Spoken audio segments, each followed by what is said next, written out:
Hi, I'm Michelle, and welcome to the Grateful Podcast, a place where we contemplate how we can eat, live, and lead each day to build a more sustainable world.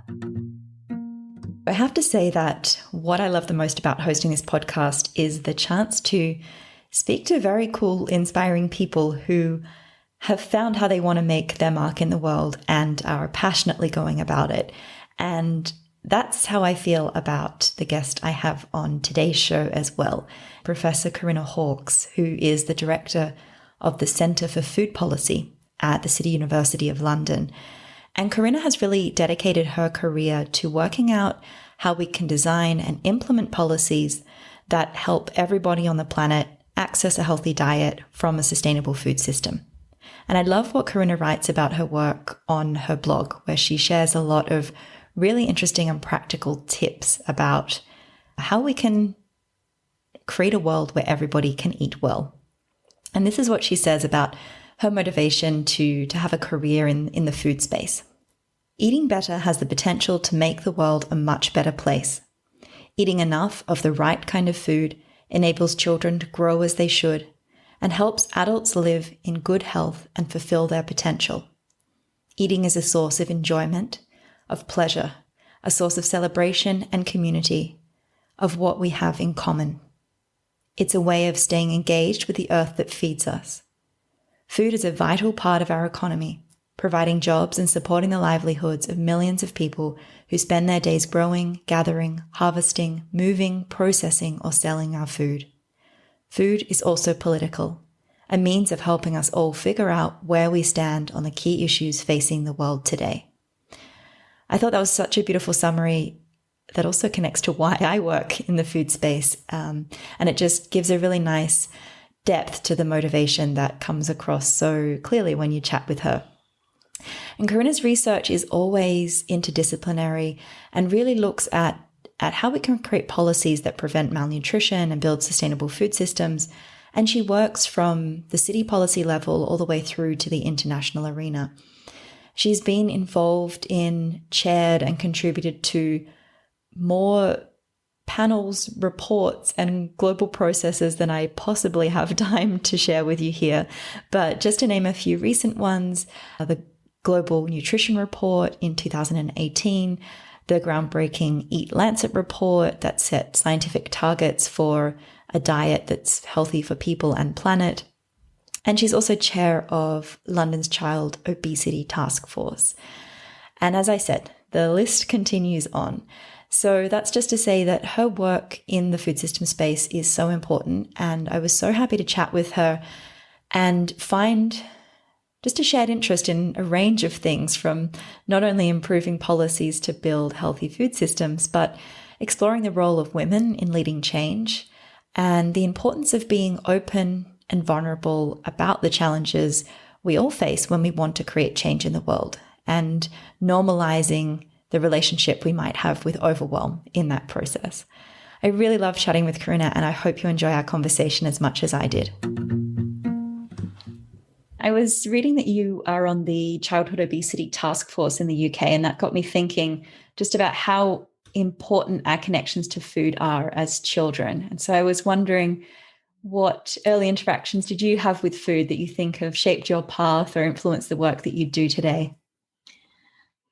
Well, I was thinking how indulgently nice it would be to spend many hours discussing with friends and colleagues our childhood memories, because that question immediately makes me think of many, many different memories, because food was incredibly important when I was younger and growing up. And they're bittersweet. There's some very positive memories and some negative memories. But I think all of them, definitely all of them, are linked with my mother. She was way before her time. I was born in the early 1970s, right at the start of the 1970s. I grew up in a town in the north of England, and way, way before her time in understanding the value of food that was delicious and healthy, and also food that protected the environment. And she was passionate about good food when nobody else was passionate about food. at least that I knew. Maybe they were some other bigger, fancier places, but not where I came from. And so all the memories that I have are around that. And she died when I was 18. And so her approach to food is a major reason why I'm involved in food. And I've spoken about this quite a lot before, because I think it's something that I want to be open about, because it indicates that food is something that's quite personal to us. And there are just millions of memories that I have. I remember going to Alligator. Alligator was a Whole Foods shop in York that has been around. I don't know if it's still open, but I remember going shopping at Alligator and all the sacks of beans and oats and flour. I remember going to York Market and shopping with the fruit for fruits and vegetables. I think one of the most enduring memories that I have as food as a child was being laughed at for my packed lunch at school. And being laughed at as a child is never a pleasant thing. And I remember even what they looked like, sitting around that table in an ordinary school, in an ordinary hall, and people saying, "Why have you got brown bread? What are you doing eating a carrot?" And like, "What's that? What's that?" I had some dried fruit. So my mother obviously was unusual and wanted me to have healthy food. And kids just laughed at it. They thought it was weird. Now I think my mother was very courageous and brave for persisting with giving me healthy food that I actually liked. And yeah, even in the face of this, a society that hadn't kind of yet grasped about the importance of it. But the other thing that I also remember is how my mother used to manage financially. I come from a middle class background, but my father didn't have a job, didn't earn very much really. And so there was a constant concern about money and spending money when I was growing up. But my mother managed to always buy the cheap version of delicious food. But I actually relate to a lot of those points from my own childhood of having a mother who was before her time in terms of healthy eating and the kind of shame of carrying the carrot sticks into the birthday party, but now being so grateful for that because it's shaped so much of how I eat and how I engage with food. And as you were talking, I could hear you touching on different elements, the environmental impact, the nutritional aspect, the health aspects, the cultural aspects. And you were recently a part of this EAT Lancet Commission that looked at defining a diet that is good for people and the planet in a more holistic sense. And I think that the waves that created were much bigger than any similar report that we've seen in any recent times. There was also a lot of pushback or questions around it. So I'm really interested to know, what would you like people to take away from this body of work? What do you think are the most important messages in the EAT Lancet report? The most important message for me was that everybody has a responsibility for affecting change in our food systems. And that might involve each of us eating a bit differently, but it mainly involves, I think, those who have responsibility for making decisions that affect the food system, for taking full responsibility for those decisions, and thinking and rethinking about the system, the food system, from a system that just produces enough food to a system that produces nutritious food and focuses on that within environmental limits. That's all that report really was saying, that we need to think about the food system differently and what it's for and what its purpose is.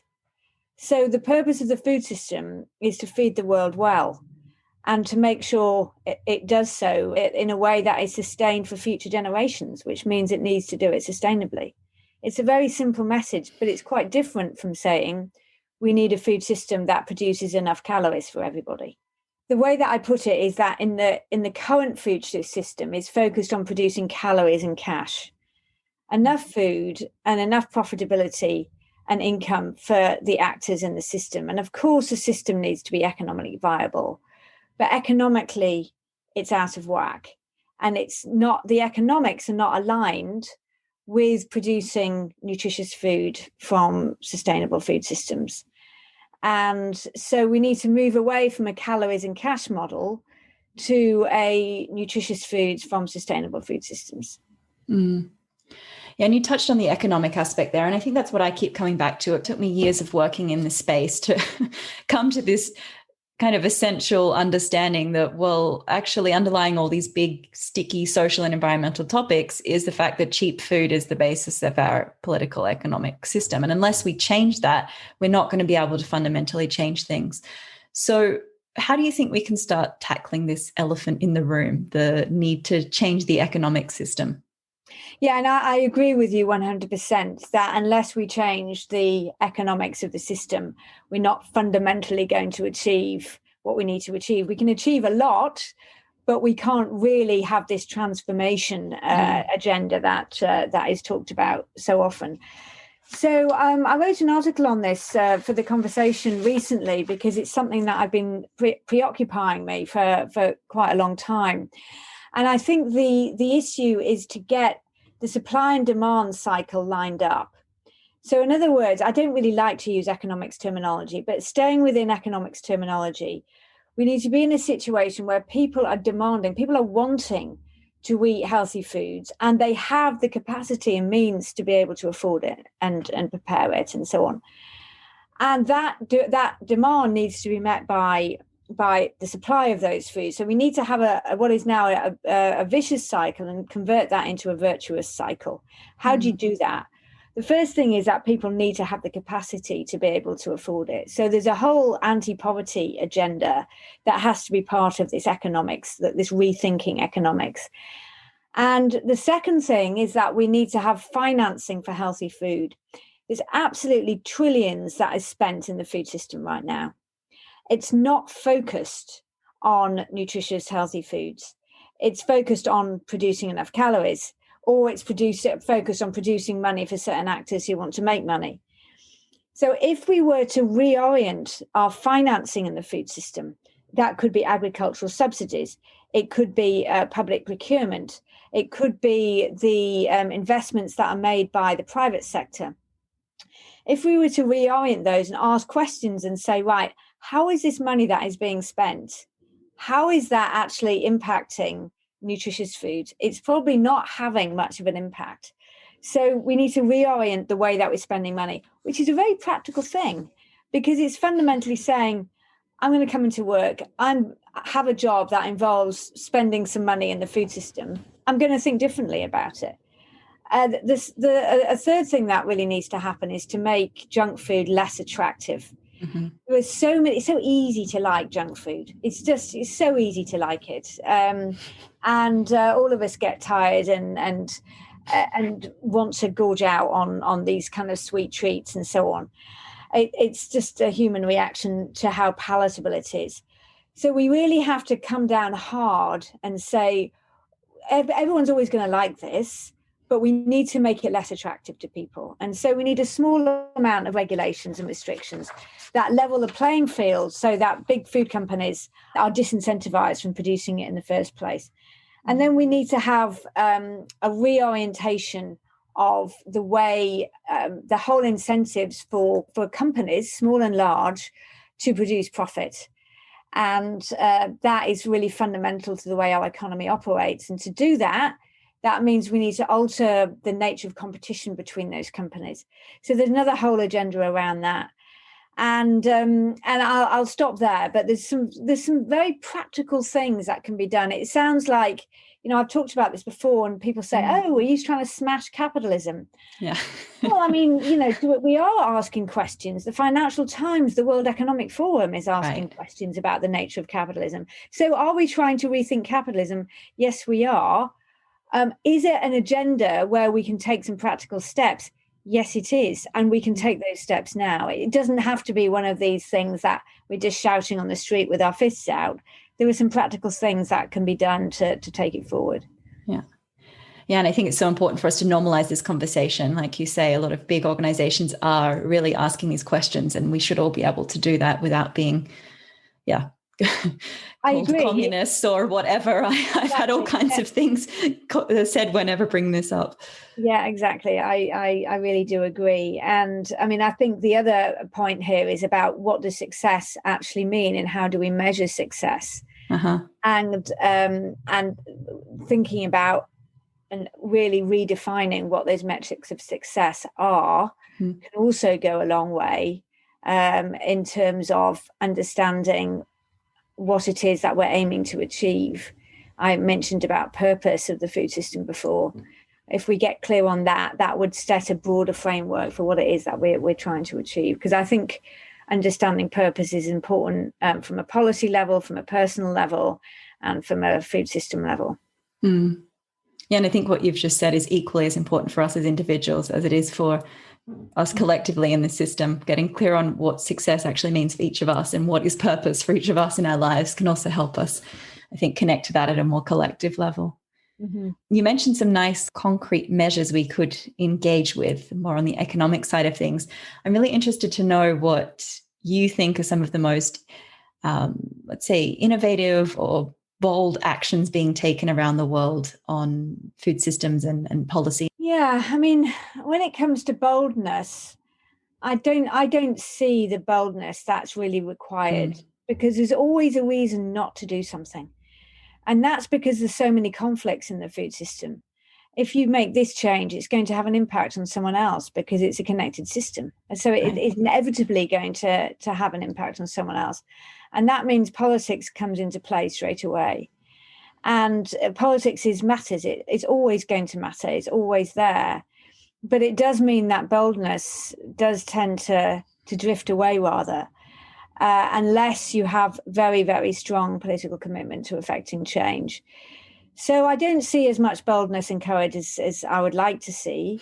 The changes that I'm most interested in at the moment are at the city level. I do think that city governments have they've got limited power in some senses, and they've got more power in others. And I think we're seeing some really interesting actions being taken by cities, which are all about putting food at the centre. And saying this matters. I'm proud of the work that London has done, for example. But I also think there were some fantastic examples in smaller cities in Europe and some small and large cities throughout Latin America and Asia and Africa that are really trying to do things. I'm very fortunate to be leading a project in Cape Town, the Western province of the Western Cape in South Africa at the moment. And I've been hearing from our close colleagues there in South Africa at the University of Stellenbosch, at the University of Cape Town, about the work that the city of Cape Town and the Western Cape province is doing to try and put food at the centre of the COVID-19 response, for example. And these are conversations that you never hear at the national level. And it's because they're trying to bring food together into one. So that I get kind of excited about that. But in terms of other actions, I honestly think there are communities doing wonderful work, which takes a lot of bravery and it takes a lot of effort, and they have no resources. Right. But they're trying to do things because they believe in helping their communities. And I think that's really where we should be looking to. We need to do much more than community level actions. But I'm saying that the boldness and the courage of these things, but they get no attention. And yet there's just people there trying to do the right thing. And we can learn from that. Yeah, because they deeply care. And I guess that links to something else I've been thinking about after working in this space for a really long time and sort of exploring what it means to create change. I'm just increasingly interested in how the fact that all the change we want is effectively human change in the end, and that we need to put more attention there on the human side of things and also reflect more on how that starts within each of us. And I'm wondering what your thoughts are on this, and what do you think we need to focus on in terms of building the capacity of the next generation to lead change from the inside and to be change agents in this complex and sometimes overwhelming food system space? Well, I'm glad you asked about this because it's an area that I've become increasingly interested in the last few years. And a few months ago, I established or initiated with a colleague a new initiative, which we're tentatively calling the Next Generation Leadership Initiative for a Well-Nourished World. And it's just starting, and we'll see where it goes. But the reason for doing that is because I could see that it's a bit like, it's one of those things like big ideas in economics, cross-cutting the lack of more sustained and bold action with the lack of the right type of leadership. What do I mean by the right side of leadership? We're trying to work that out.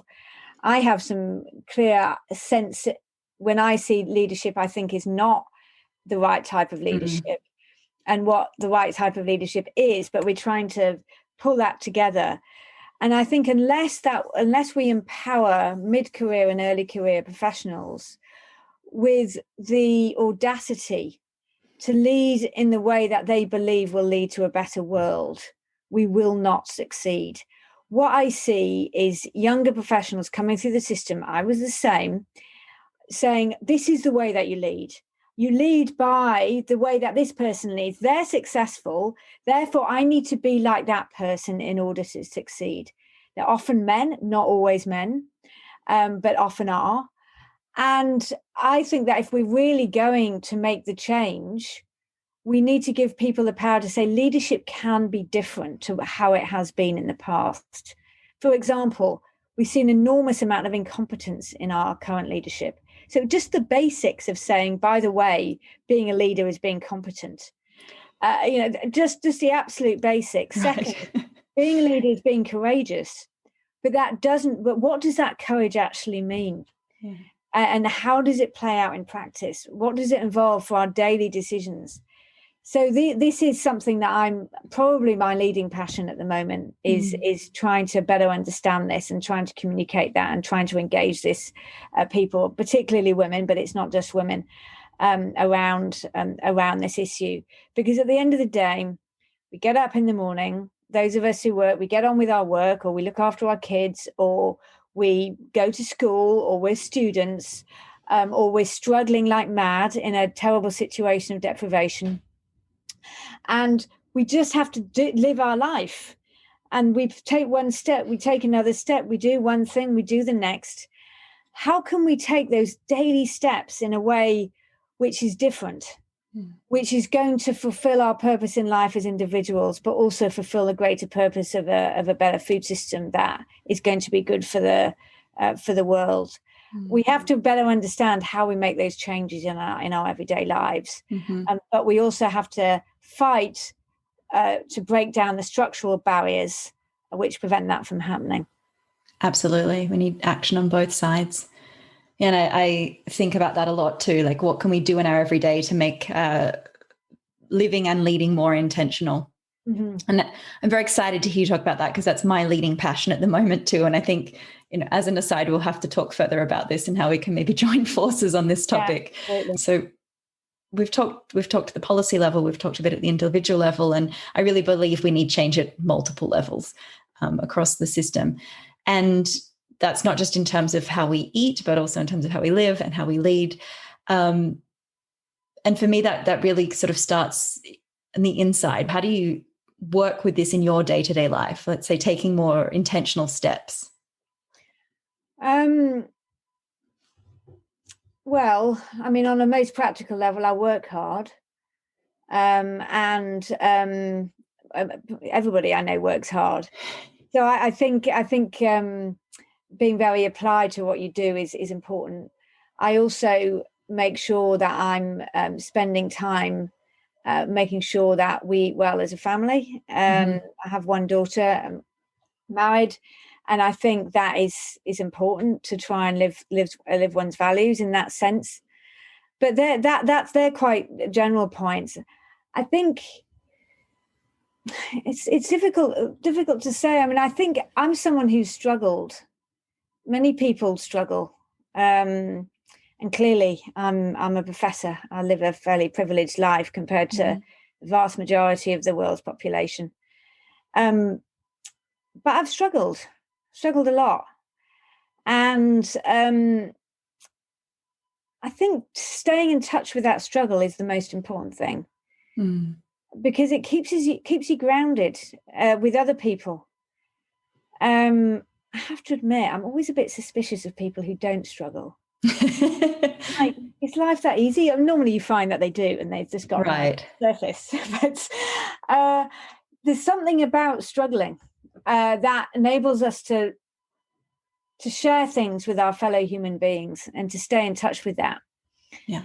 And I'd like to see a situation where there's more spaces to admit that struggle and be open about it, rather than say, I've got it all sorted out and I know what I'm doing and I'm headed in this direction. I've got everything planned. I'm all really sorted out. I'm not. And I don't want to be ashamed of that.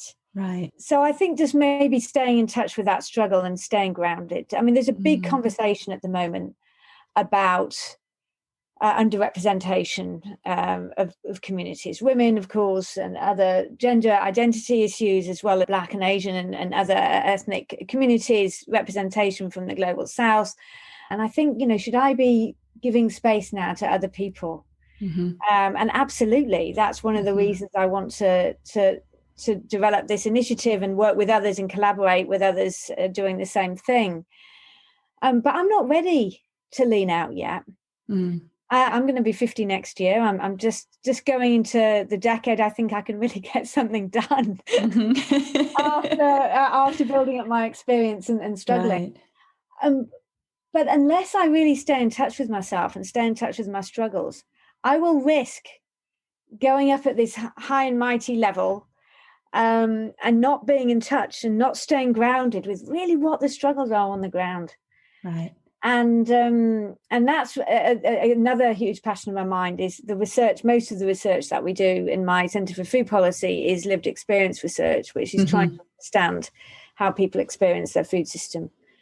And I feel privileged to be working with a team of researchers on this because I learned so much from that. I'm a great believer as that we need to take that evidence and translate it and interpret it.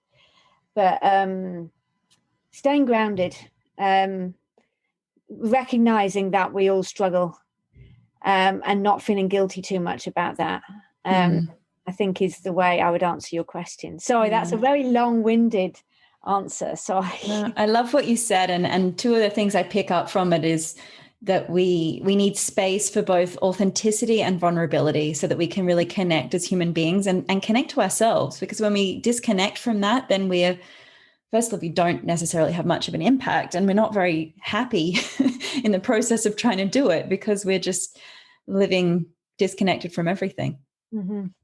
What you also brought up, is that this idea of having it all together is something that many people experience when trying to work in a complex system. And that's this feeling of overwhelm with like where to start, where to focus my energy, how to not burn out in the process of trying to tackle all these things.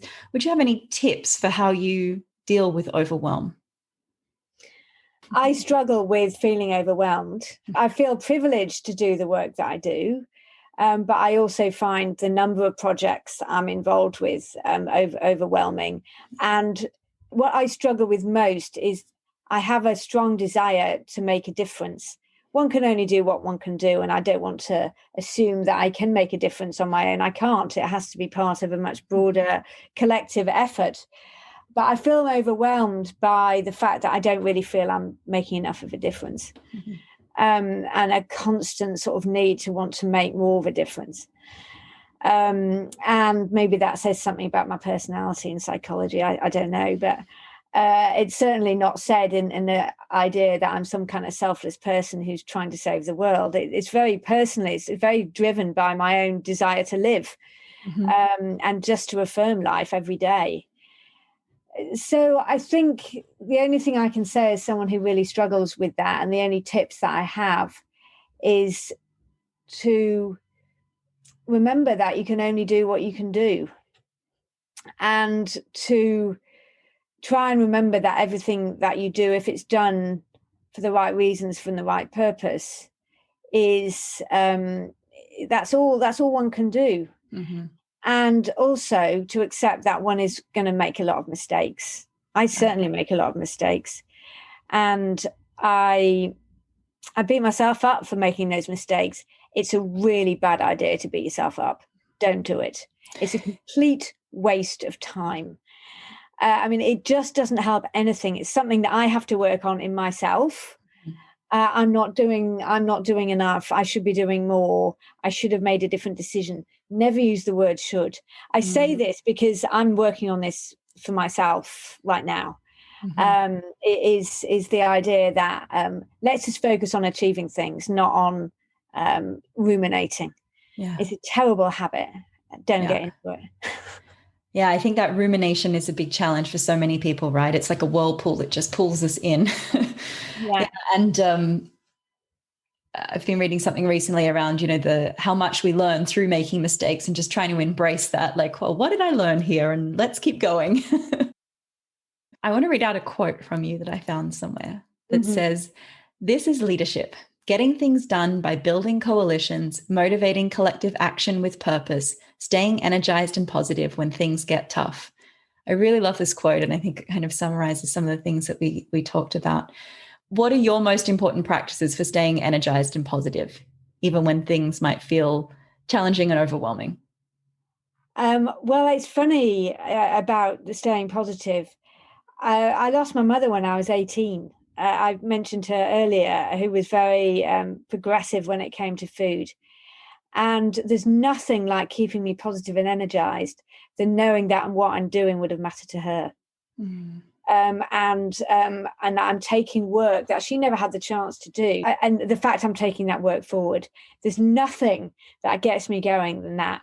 And that sounds a bit negative, as if I have to see something negative in order to turn it into a positive.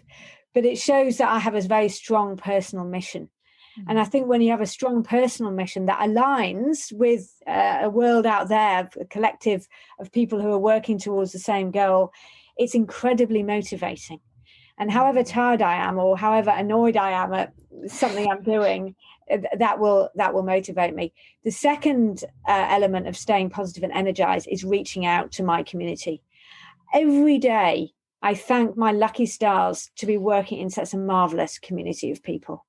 I mean, I work in a global community all over the world, and the people I work with are just wonderful. I mean, they're just wonderful people. And I mean that just the people I meet who are really young and the people I meet who are senior. And all of them are taking action and doing things. And sometimes when I'm feeling a little bit de-energized and deflated, I'll send a text, I'll send an email, I'll give someone a call. Just staying connected is really important for staying energized. And it's so positive. And we're all of us who work in this field are fortunate to be part of this collective. Absolutely. So this podcast is called The Grateful, and I like to end with asking each of my guests this question: what does living a great and full life mean for you? Living adventurously. I love adventure. I'm the opposite of someone who wants a steady and stable life. I like to always be having new ideas, challenging myself with new ideas, new places, new things, and living life adventurously, and always moving forward on that path, and never feel like I'm staying still. That to me is affirming life, and just always acting in a way which is saying, I can make a difference, and I can try. And even though who knows what difference one makes, I don't know. So the combination of living adventurously and living with a mission and a purpose, and living with integrity. Living with integrity is incredibly important to me. What integrity means to different people, it varies. But if I'm living in a way that's aligned with my values, that helps a lot. That also helps keep me positive, because sometimes living with your values is hard. Really, really hard. And again, I don't mean that I'm such a wonderful person with such a wonderful set of values. I'm just, as an individual, I just believe that we can be better people and sleep better at night if we do that. So that's also very important to me. Wonderful. You do a few of these podcasts, so just before we finish, is there anything you want to share, any question that you're never asked that you wish you were? I think I'd like to say to all the women out there that we are the ones who largely work in the food system. We feed our kids, we feed our communities.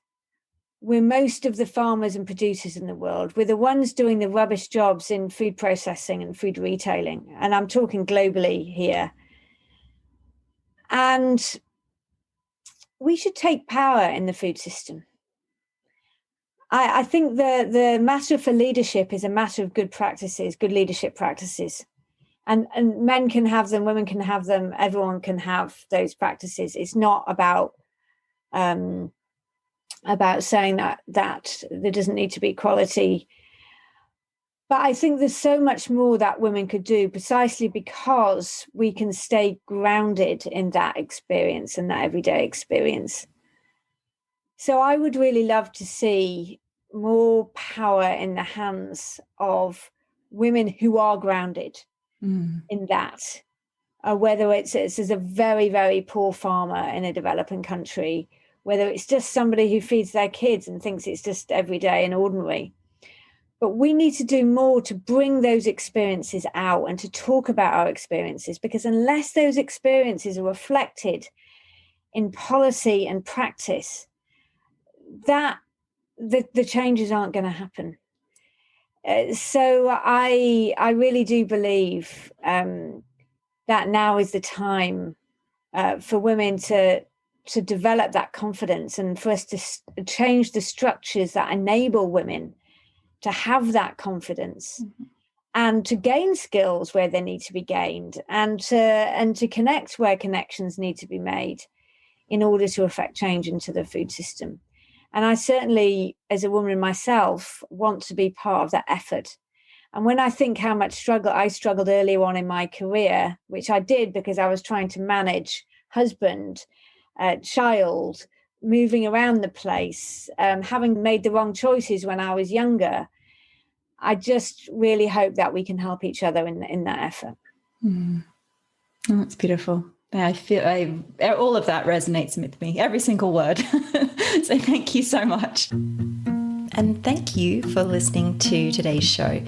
If you are also interested in the conversation that we've just had about the role that women can play in building more sustainable food systems and a more sustainable world, you are interested to explore what that means for you and how we can support one another in that process, then I just wanted to make sure that you know about a program that I run called Be the Change. Applications for the next round are just about to close, and we bring together a group of aspiring women leaders from around the world who want to work out what's my role in tackling these big challenges and how can I step into that in a way that's also personally fulfilling and sustainable for me. So in the course of this 4-month group coaching and leadership development program, we explore how to build a sustainable foundation for yourself.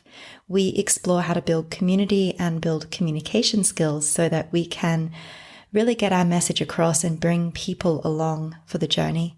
And finally, we look at callings and courage, trying to help you get some more clarity on where your specific skills, gifts, and interests interface with the needs that there are in the world, and how do we build the courage that we need to step into taking on those leadership roles. This is not only an individual journey for you, but you're a part of a really motivated and inspiring group of women who support each other through the process and help each other learn and grow. You can find out all about Be the Change on the website, and you'll find the link in the show notes. If you have any questions at all, don't hesitate to send me an email or drop me a voice message via the link on the webpage, and I will get straight back to you. Applications are open for just a few more days, so head straight over and check it out if you're interested. Thanks again for listening to the show.